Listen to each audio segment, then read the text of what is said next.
भारतीय संविधान ऐतिहासिक आधार, विकास और विशेषताएं। भारत में ब्रिटिश 16 ईस्वी में ईस्ट इंडिया कंपनी के रूप में व्यापार करने आए। महारानी एलिजाबेथ प्रथम के चार्टर द्वारा उन्हें भारत में व्यापार करने के विस्तृत अधिकार प्राप्त थे। कंपनी, जिसके कार्य अभी तक सिर्फ व्यापारिक कार्य तक ही सीमित थे, वे 1765 में बंगाल, बिहार और उड़ीसा के दीवानी अर्थात राजस्व एवं दीवानी न्याय के अधिकार प्राप्त कर लिए। इसके तहत भारत में उसके क्षेत्रीय शक्ति बनने की प्रक्रिया प्रारंभ हुई। 1858 में सिपाही विद्रोह के परिणाम स्वरूप ब्रिटिश ताज ने भारत के शासन का उत्तरदायित्व प्रत्यक्षतः अपने हाथों में ले लिया। यह शासन 15 अगस्त 1947 में भारत की स्वतंत्रता प्राप्ति तक अनवरत रूप से जारी रहा। स्वतंत्रता मिलने के साथ ही भारत में एक संविधान की आवश्यकता महसूस हुई। 1934 में एम.एन. राय भारत में साम्यवाद आंदोलन के प्रणेता थे। के दिए गए सुझाव को अमल में लाने के उद्देश्य से 1946 में एक संविधान सभा का गठन किया गया और 26 जनवरी 1950 को संविधान अस्तित्व में आया। यद्यपि संविधान और राज्य व्यवस्था की अनेक विशेषताएं ब्रिटिश शासन से ग्रहण की गई थी, तथापि ब्रिटिश शासन में कुछ घटनाएं ऐसी थीं जिनके कारण ब्रिटिश शासित भारत में सरकार और प्रशासन की विधिक रूपरेखा निर्मित की गई। इन घटनाओं ने हमारे संविधान और राजतंत्र पर गहरा प्रभाव छोड़ा। इन घटनाओं का क्रमवार ब्यौरा निम्नानुसार है।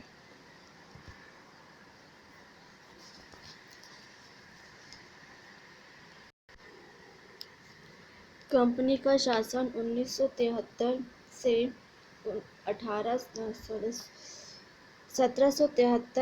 1858 तक। 1773 का रेगुलेटरी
का रेगुलेटिंग एक्ट। इस अधिनियम का अत्यधिक संवैधानिक महत्व है।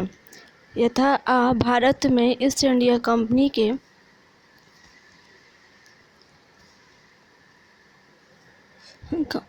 के कार्यों को नियमित और नियंत्रित करने की दिशा में ब्रिटिश सरकार द्वारा उठाया गया यह पहला कदम था।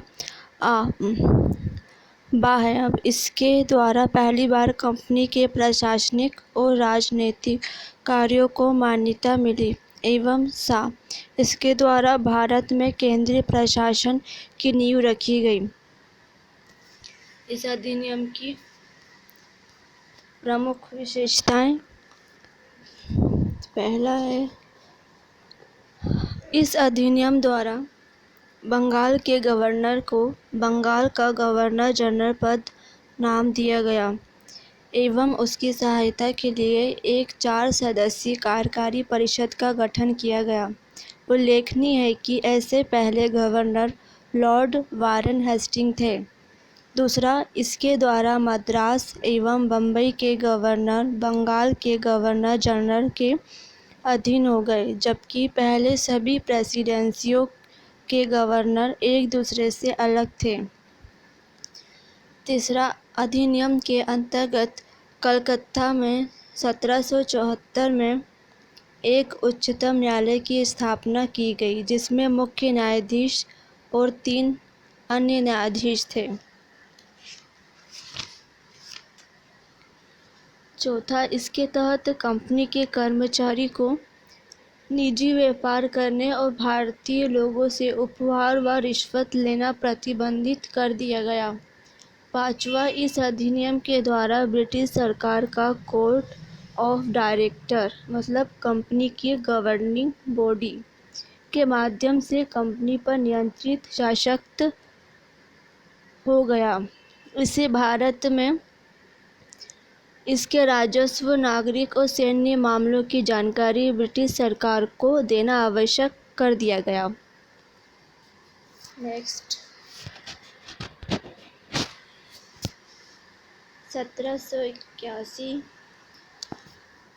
1781 का संशोधनात्मक अधिनियम।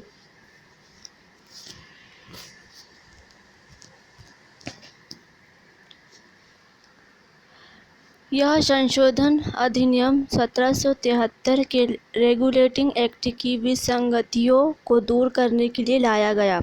इसे एक्ट ऑफ सेटलमेंट के नाम से भी जाना जाता है। इस अधिनियम के अनुसार कंपनी के पदाधिकारी अपने शासकीय रूप में किए गए कार्यों के लिए उच्चतम न्यायालय के अधिकार क्षेत्र से बाहर हो गए। उच्चतम न्यायालय के अधिकार क्षेत्र को और स्पष्ट किया गया तथा उसे कलकत्ता के सभी निवासियों पर लागू कर दिया गया। इस अधिनियम में यह प्रावधान किया गया कि उच्चतम न्यायालय को अपनी आज्ञाएं व आदेश लागू करते समय एवं सरकार को नियम व विनियम बनाते समय भारतीयों के धार्मिक तथा सांस्कृतिक रीति रिवाजों को ध्यान में रखना होगा। अब गवर्नर जनरल की परिषद द्वारा बनाए गए नियम को सर्वोच्च न्यायालय में पंजीकृत कराना आवश्यक नहीं था। कुल मिलाकर 1781 का संशोधनात्मक अधिनियम कार्यपालिका एवं न्यायपालिका के बीच शक्ति पृथक्करण की दिशा में बड़ा कदम था।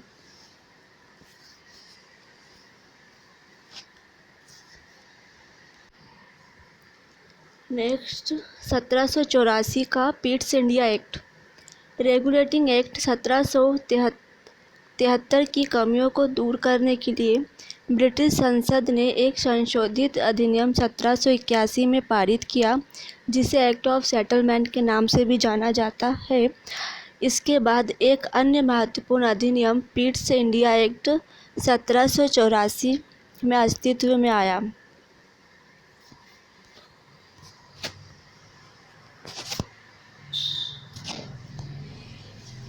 अधिनियम की विशेषता। पिट्स इंडिया एक्ट अधिनियम की विशेषता। पहला है, इसने कंपनी के राजनीतिक और वाणिज्य कार्यों को पृथक कर दिया। दूसरा, इसने निदेशक मंडल को कंपनी के व्यापारिक मामलों के अधीक्षण की अनुमति तो दे दी, लेकिन राजनीतिक मामलों के प्रबंधन के लिए नियंत्रण बोर्ड मतलब बोर्ड ऑफ कंट्रोल नाम से एक नए निकाय का गठन कर दिया। इस प्रकार द्वैत शासन की व्यवस्था का शुभारंभ किया गया। तीसरा है, नियंत्रण बोर्ड को यह शक्ति दी थी कि वह ब्रिटिश नियंत्रित सरकार में भारत में सभी नागरिक, सैन्य, सरकार व राजस्व गतिविधियों का अधीक्षण एवं नियंत्रण करे। इस प्रकार यह अधिनियम 2 कारणों से महत्वपूर्ण था। पहला, भारत में कंपनी के अधीन क्षेत्र को पहली बार ब्रिटिश आधिपत्य का क्षेत्र कहा गया। दूसरा, ब्रिटिश सरकार को भारत में कंपनी के कार्यों और इसके प्रशासन पर पूर्ण नियंत्रण प्रदान किया गया। नेक्स्ट 1833 का चार्टर अधिनियम। ब्रिटिश शासन के केंद्रीकरण की दिशा में यह अधिनियम निर्णायक कदम था। इस अधिनियम की विशेषता निम्नानुसार थी।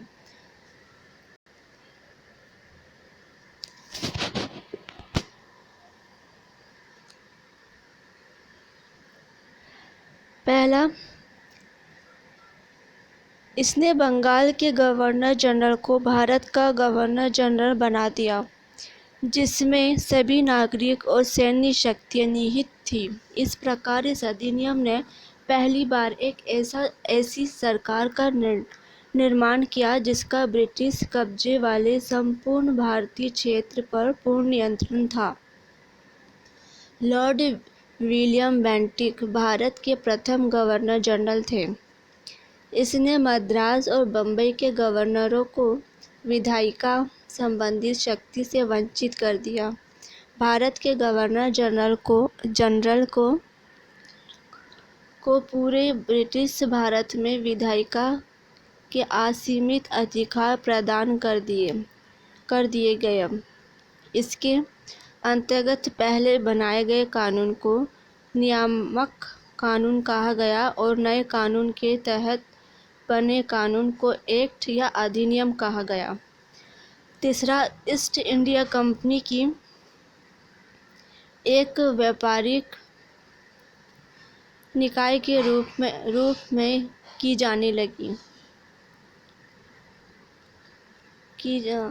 जाने वाली व्यापारिक निकाय के रूप में की जाने वाली गतिविधियों को समाप्त कर दिया गया। अब वह विशुद्ध रूप से प्रशासनिक निकाय बन गया। इसके तहत कंपनी के अधिकार वाले क्षेत्र ब्रिटिश राजशाही और उसके उत्तराधिकारियों के विश्वास के तहत ही कब्जे में रह गए। चौथा है चार्टर एक्ट 1833 ने सिविल सेवकों के चयन के लिए खुली प्रतियोगिता का आयोजन शुरू करने का प्रयास किया। इसमें कहा गया कि कंपनी में भारतीयों को किसी पद, कार्यालय और रोजगार को हासिल करने से वंचित नहीं किया जाएगा। हालांकि कोर्ट ऑफ डायरेक्टर के विरोध के कारण इस प्रावधान को समाप्त कर दिया गया।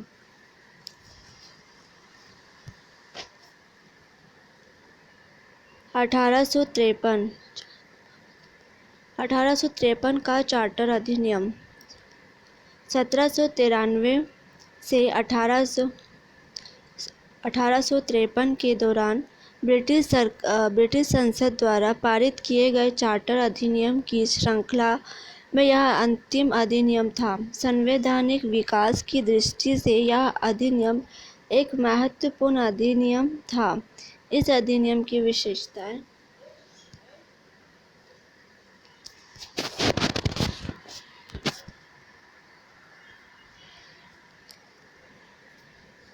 इसने पहली बार गवर्नर जनरल की परिषद के विधायी एवं प्रशासनिक कार्यों को अलग कर दिया। इसके तहत परिषद में 6 नए पार्षद जोड़े गए। इन्हें विधान पार्षद कहा गया। दूसरे शब्दों में, इसने गवर्नर जनरल के लिए विधान परिषद का गठन किया, जिसे भारतीय केंद्रीय विधान परिषद कहा गया। परिषद की शाखा में छोटी संसद की तरह कार्य किया।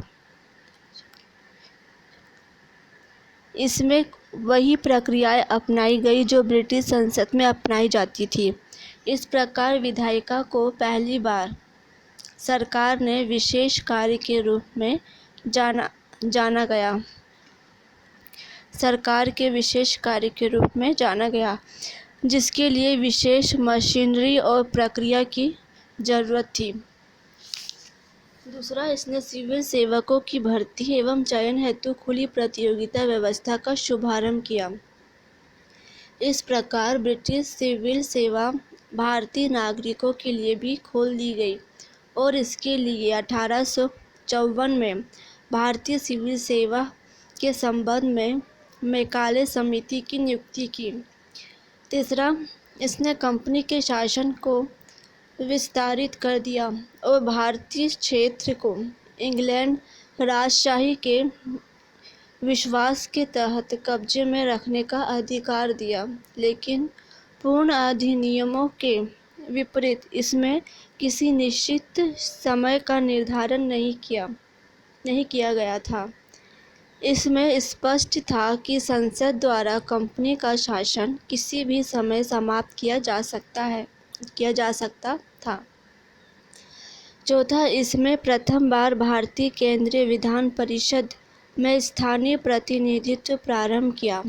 गवर्नर जनरल की परिषद में 6 नए सदस्यों में से 4 का चुनाव बंगाल, मद्रास, बम्बई और आगरा की स्थानीय प्रांतीय सरकारों द्वारा किया जाना था। ताज का शासन 1858 से 1947 तक। 1858 का भारत शासन अधिनियम। इस महत्वपूर्ण कानून का निर्माण 1857 के विद्रोह के बाद किया गया, जिसे भारत का प्रथम स्वतंत्रता संग्राम या सिपाही विद्रोह भी कहा जाता है। भारत के शासन को अच्छा बनाने वाला अधिनियम नाम के प्रसिद्ध इस कानून ने ईस्ट इंडिया कंपनी को समाप्त कर दिया और गवर्नरों, क्षेत्रों और राजस्व संबंधी शक्तियां ब्रिटिश राजशाही को हस्तांतरित कर दी। अधिनियम की विशेषताएं।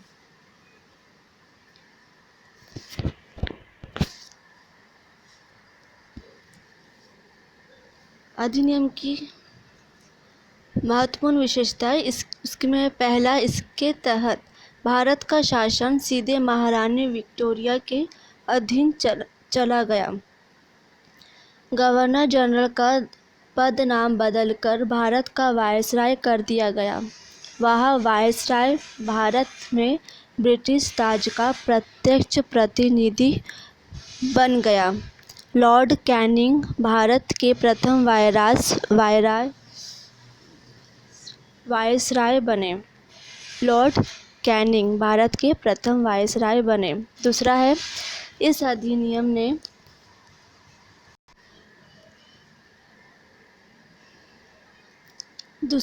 अधिनियम ने नियंत्रण बोर्ड और निदेशक कोर्ट समाप्त कर भारत में शासन की द्वैध प्रणाली समाप्त कर दी। तीसरा, एक नए पद भारत के राज्य सचिव का सृजन किया गया, जिसमें भारतीय प्रशासन पर संपूर्ण नियंत्रण की शक्ति निहित थी। यह सचिव ब्रिटिश कैबिनेट का सदस्य था और ब्रिटिश अंततः संसद के प्रति उत्तरदायी था। चौथा, भारत सचिव की सहायता के लिए 15 सदस्यीय परिषद का गठन किया गया, जो एक सलाहकार समिति थी।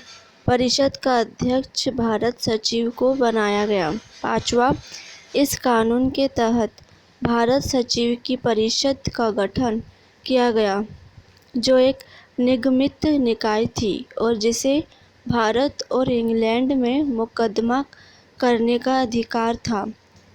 इस पर भी मुकदमा किया जा सकता था। 1858 के कानून का प्रमुख उद्देश्य प्रशासनिक मशीनरी में सुधार था, जिसके माध्यम से इंग्लैंड में भारतीय सरकार का अधीक्षण और उसका नियंत्रण हो सकता था। इसने भारत में प्रचलित शासन प्रणाली में कोई विशेष परिवर्तन नहीं किया।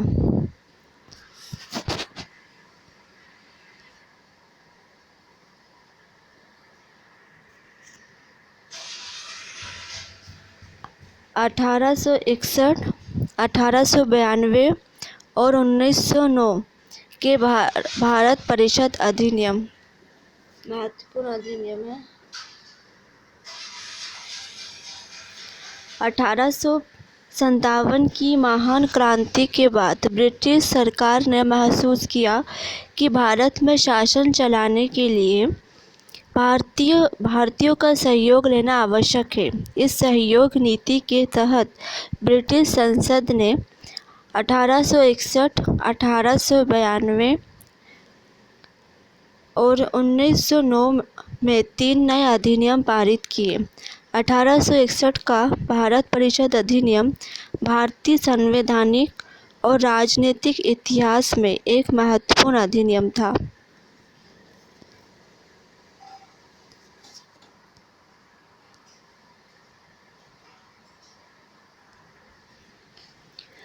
इसके द्वारा कानून बनाने की प्रक्रिया में भारतीय प्रतिनिधियों को शामिल करने की शुरुआत हुई। इस प्रकार वायसराय कुछ भारतीयों को विस्तारित परिषद में गैर सरकारी सदस्यों के रूप में नामांकित कर सकता था।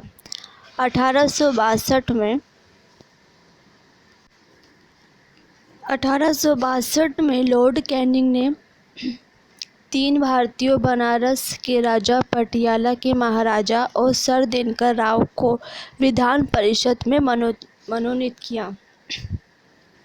दूसरा, इस अधिनियम ने मद्रास और बम्बई प्रेसिडेंसियों को विधायी शक्तियां पुनः देकर विकेंद्रीकरण की प्रक्रिया की शुरुआत की।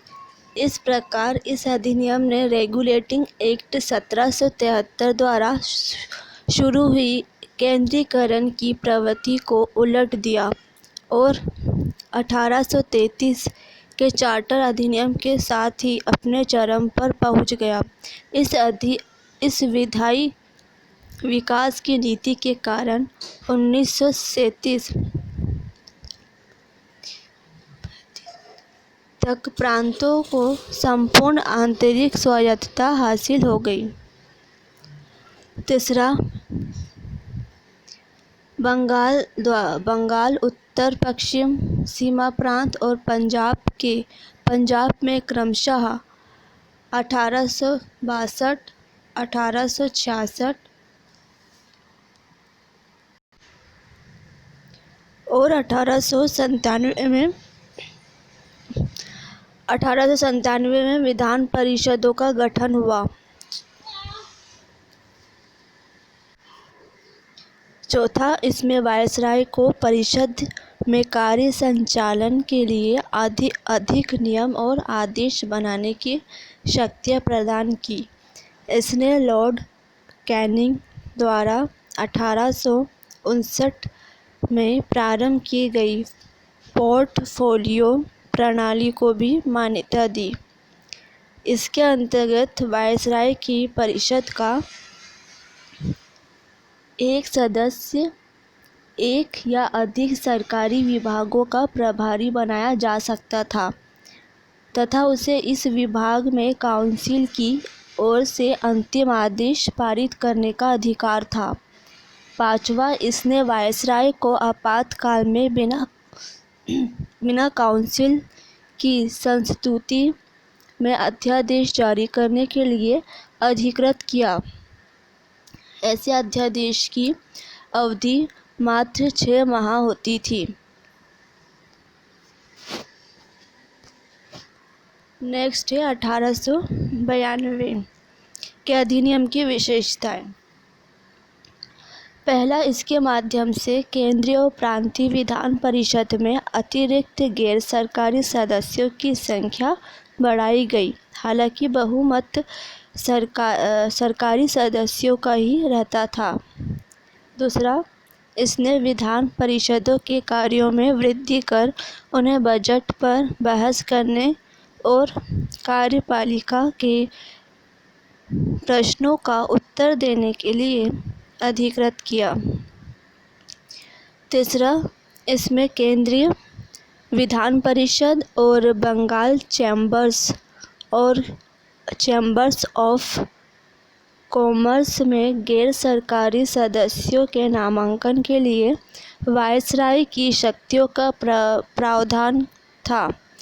इसके अलावा प्रांतीय विधान परिषद में गवर्नर को जिला परिषद, नगरपालिका, विश्वविद्यालय, व्यापार संघ, जमींदारों और चैम्बर्स ऑफ कॉमर्स की सिफारिशों पर गैर सरकारी सदस्यों की नियुक्ति करने की शक्ति दी। इस अधिनियम ने केंद्रीय और प्रांतीय विधान परिषदों दोनों में गैर सरकारी सदस्यों की नियुक्ति के लिए एक सीमित और परोक्ष रूप से चुनाव का प्रावधान किया। हालांकि चुनाव शब्द का अधिनियम में प्रयोग नहीं हुआ था, इसे निश्चित निकायों की सिफारिश पर की जाने वाली नामांकन की प्रक्रिया कहा गया। नेक्स्ट है 1909 के अधिनियम की विशेषता। इस अधिनियम को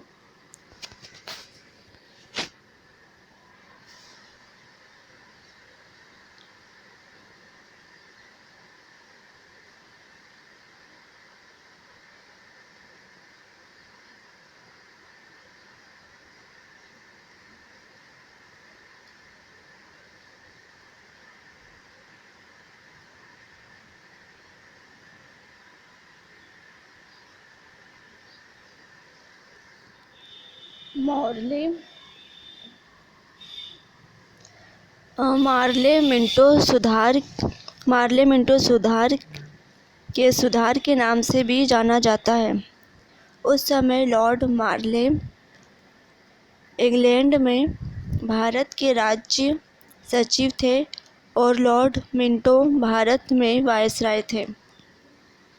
इसमें केंद्रीय और प्रांतीय विधान परिषद के आकार में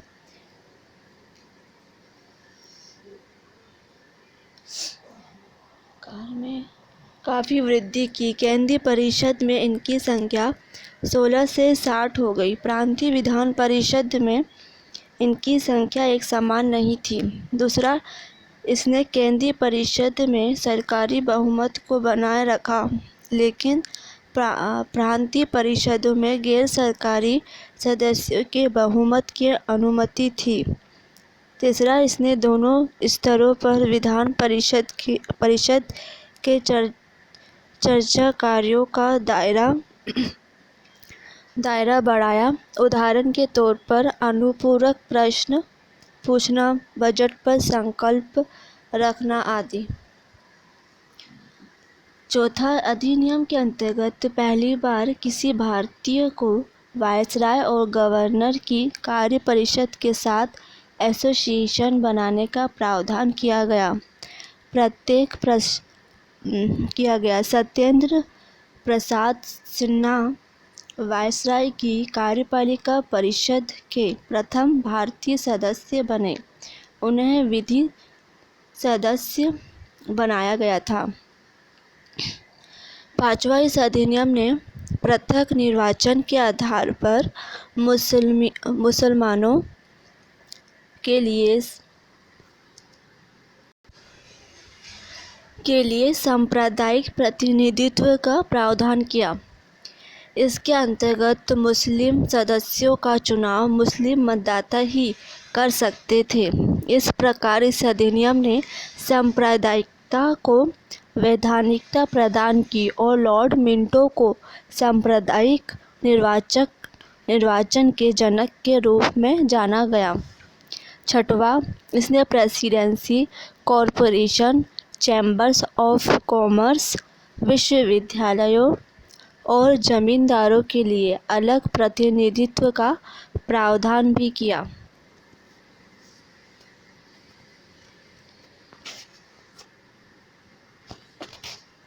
नेक्स्ट, भारत शासन अधिनियम। इसे द्विसदनी व्यवस्था भी इसमें शुरू हुई थी। यह 20 अगस्त 1917 को ब्रिटिश सरकार ने पहली बार घोषित किया कि उसका उद्देश्य भारत में क्रमिक रूप से उत्तरदायी सरकार की स्थापना करना था।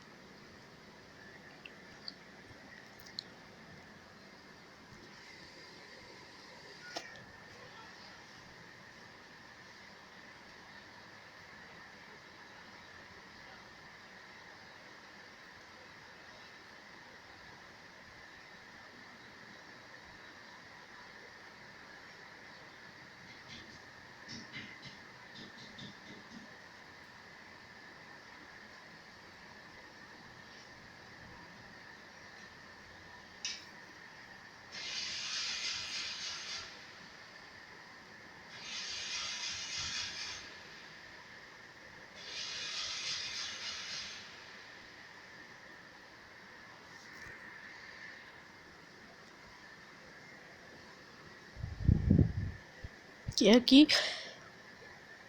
इसका उद्देश्य भारत में क्रमिक रूप से उत्तरदायी सरकार की स्थापना करना था। क्रमिक रूप से 1919 में भारत शासन अधिनियम बनाया गया, जो 1921 में लागू हुआ। इस कानून को मॉन्टेग चेम्सफोर्ड सुधार भी कहा जाता है। मॉन्टेग भारत के राज्य सचिव थे, जबकि चेम्सफोर्ड भारत के वायसराय थे। अधिनियम की विशेषताएं।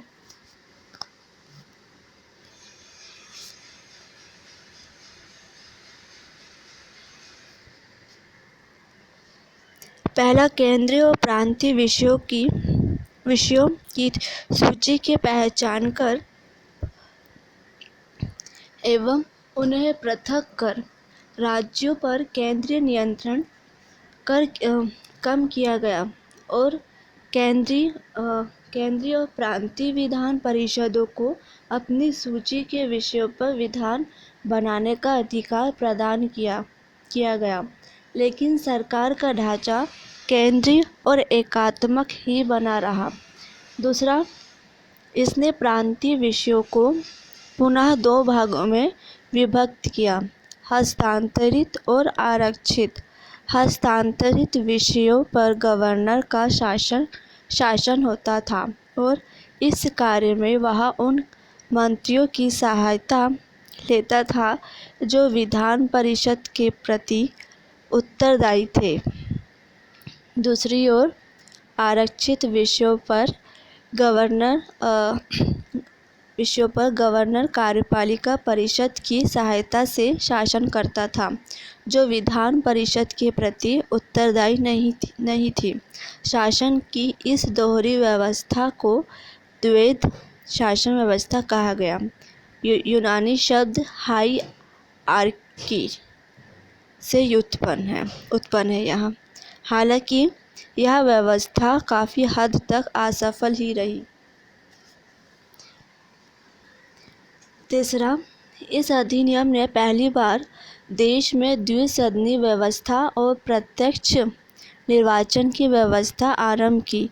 इस प्रकार भारतीय विधान परिषद के स्थान पर द्विसदनी व्यवस्था यानी राज्यसभा और लोकसभा का गठन किया गया। दोनों सदनों के बहुसंख्यक सदस्यों को प्रत्यक्ष निर्वाचन के माध्यम से निर्वाचित किया जाता था।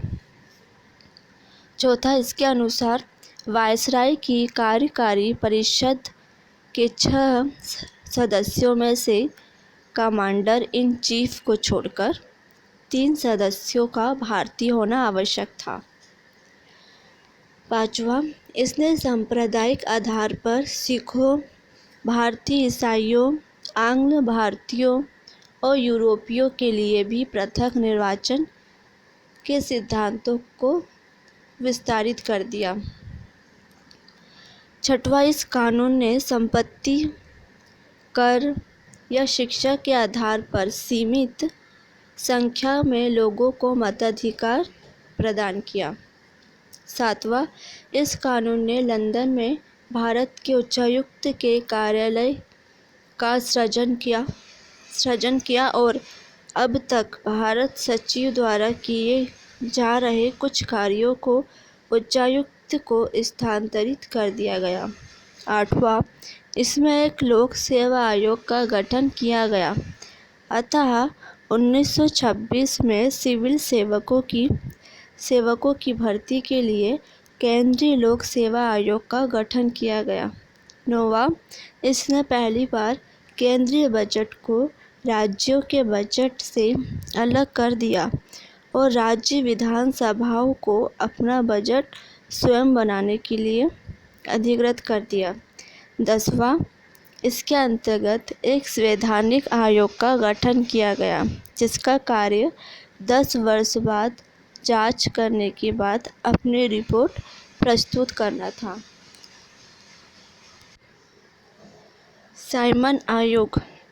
ब्रिटिश सरकार ने नवंबर 1927 में यानी निर्धारित समय से 2 वर्ष पूर्व ही नए संविधान में भारत की स्थिति का पता लगाने के लिए सर जॉन साइमन के नेतृत्व में 7 सदस्यीय वैधानिक आयोग के गठन की घोषणा की। आयोग के सभी सदस्य ब्रिटिश थे, इसलिए सभी दलों ने इसका बहिष्कार किया।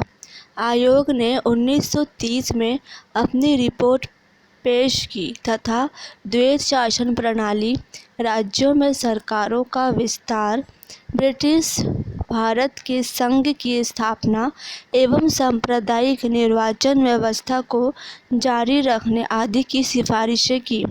आयोग के प्रस्तावों पर विचार करने के लिए ब्रिटिश भारत और भारतीय रियासतों के प्रतिनिधि के साथ 3 गोलमेज सम्मेलन किए। इन सम्मेलनों में हुई चर्चा के आधार पर संवैधानिक सुधारों पर एक श्वेत पत्र तैयार किया गया, जिसे विचार के लिए ब्रिटिश संसद की संयुक्त प्रवक्ता समिति के समक्ष रखा गया। इस समिति की सिफारिशों को कुछ संशोधन के साथ भारत परिषद अधिनियम 1935 में शामिल कर दिया गया।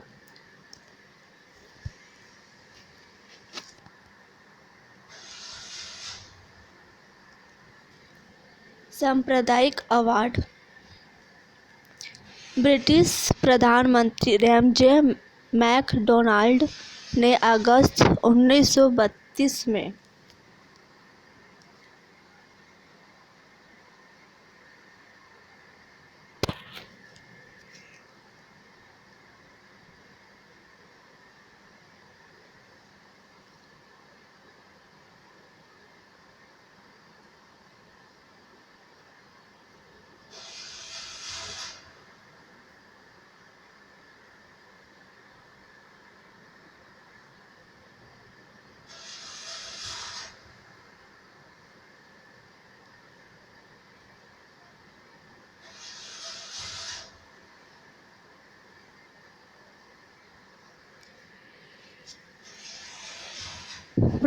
ब्रिटिश प्रधानमंत्री रैमजे मैकडोनाल्ड ने अगस्त 1932 में अल्पसंख्यकों के प्रतिनिधित्व पर एक योजना की घोषणा की।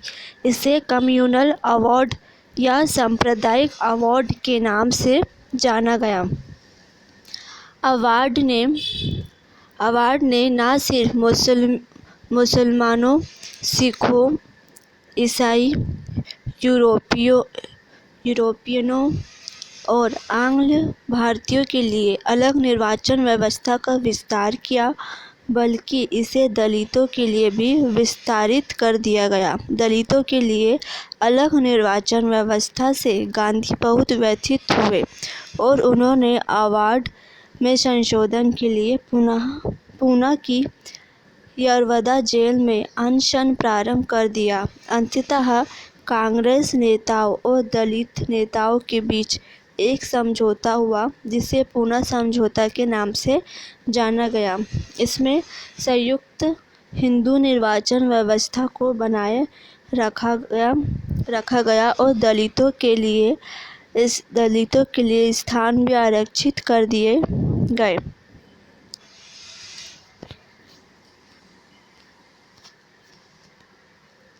भारत शासन अधिनियम 1935। यह अधिनियम भारत में पूर्ण उत्तरदायी सरकार के गठन में एक मील का पत्थर साबित हुआ। यह एक लंबा और विस्तृत दस्तावेज था जिसमें 321 धाराएं और 10 अनुसूची थी।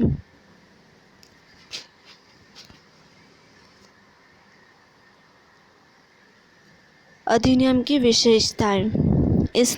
पहला है, इसने अखिल भारतीय संघ की स्थापना की, जिसमें राज्य और रियासतों को एक इकाई की तरह माना गया। अधिनियम ने केंद्र और इकाइयों के बीच 3 सूचियों, संघीय सूची 59 विषय, राज्य सूची 54 विषय और समवर्ती सूची दोनों के लिए 36 विषय के आधार पर शक्तियों का बंटवारा कर दिया। अवशिष्ट शक्तियां वायसराय को दे दी गई। हालांकि यह संघीय व्यवस्था कभी अस्तित्व में नहीं आई, क्योंकि देशी रियासतों ने इसमें शामिल होने से इनकार कर दिया था।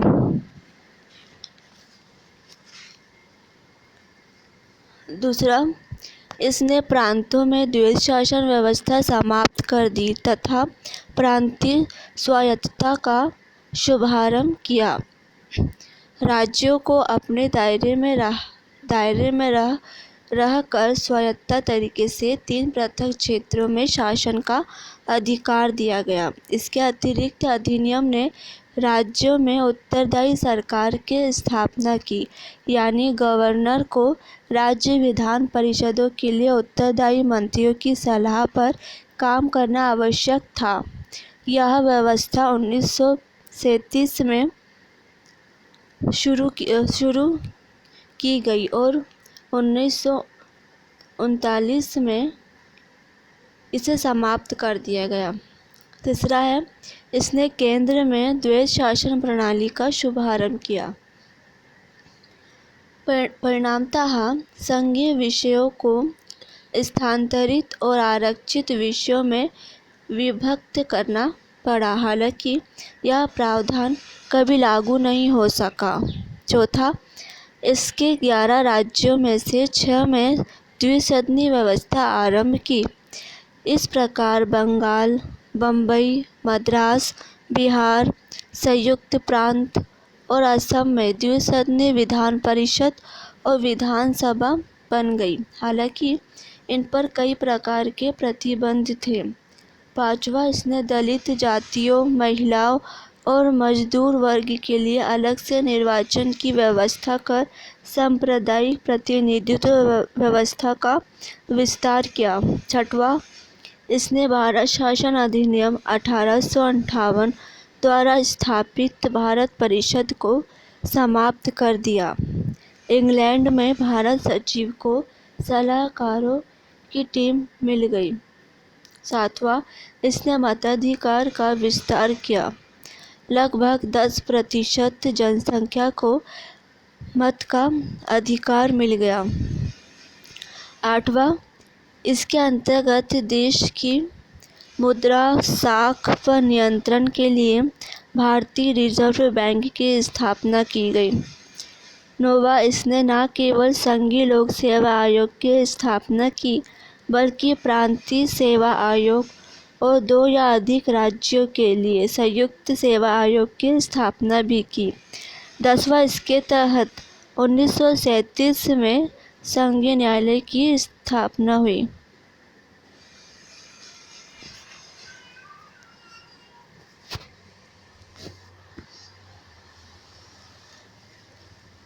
नेक्स्ट है भारतीय स्वतंत्रता अधिनियम 1947। 20 फरवरी 1947 को ब्रिटिश प्रधानमंत्री क्लीमेंट एटली ने घोषणा की कि 30 जून 1947 को भारत में ब्रिटिश शासन समाप्त हो जाएगा।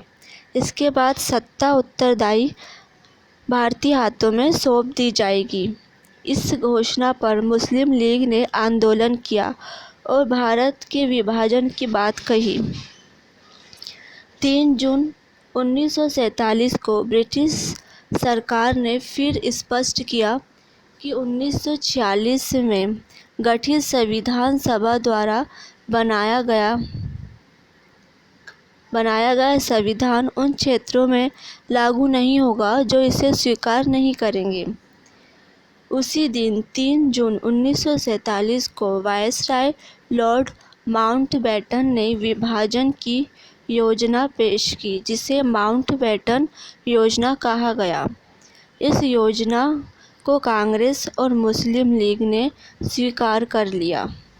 इस प्रकार भारतीय स्वतंत्रता अधिनियम 1947 बनाकर उसे लागू कर दिया गया। अधिनियम की विशेषताएं।